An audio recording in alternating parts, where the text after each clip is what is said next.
The woman went into labor just 8 months into her pregnancy. That night, thunder cracked and lightning split the skies. Across the world, powerful figures felt the birth of an incredible force. A rare meteor shower lit up the heavens. By sunrise, a miracle child had arrived, born in a small wooden cabin. His name was Jack. At the start of this story, Jack is just 3 years old. One day, he secretly snuck onto his father's fishing boat, worried his son might fall into the sea. The old man scrambled to keep him safe. Suddenly, dark clouds gathered overhead. Winds roared, waves surged, and rain poured down. Jack climbed onto his father's shoulders. He pointed out a direction to row, and as soon as they followed it, the storm began to calm. By the time they reached home, his father realized something. Jack carried a power within him, a power that might change the world. 2 years later, Jack turned 5. His family lived humbly, never causing trouble. Yet the villagers constantly harassed them. Why? Because the nation was at war. Not long ago, this land was a poor little country, but victory in battle had made it rich and arrogant.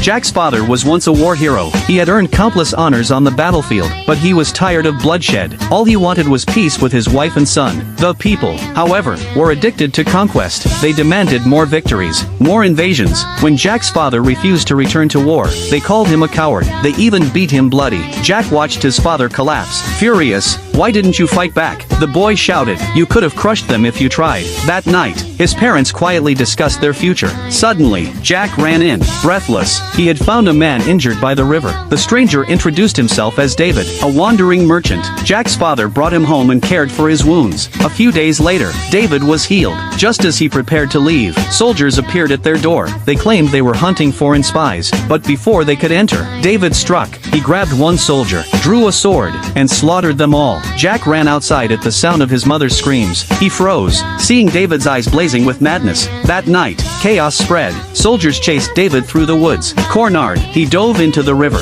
dragging Jack with him as a hostage. He demanded food and a boat to escape. Jack's mother begged the villagers to save her son, but they turned their backs on her. At that moment, Jack's father returned. He dropped to his knees, pleading for his child's life. He promised David mercy if he surrendered, but his words only fueled David's rage. In the end, Jack's father struck him down, choosing his family's safety over his own pride. For sheltering an enemy spy, Jack's father was branded a criminal. He was tortured and forced back into the army. Even then, the villagers were not satisfied. They demanded the entire family leave the village. Some even threatened Jack. That was the moment his father snapped. He roared with such fury that the crowd trembled. "Do you even know what war is?" he shouted. He tore open his shirt, revealing a body scarred from countless battles. "I am no coward. These wounds are proof I've stood on the front lines." But the villagers, blinded by greed and glory, refused to understand. They were too foolish to see. They were pushing their own children into the flames of war.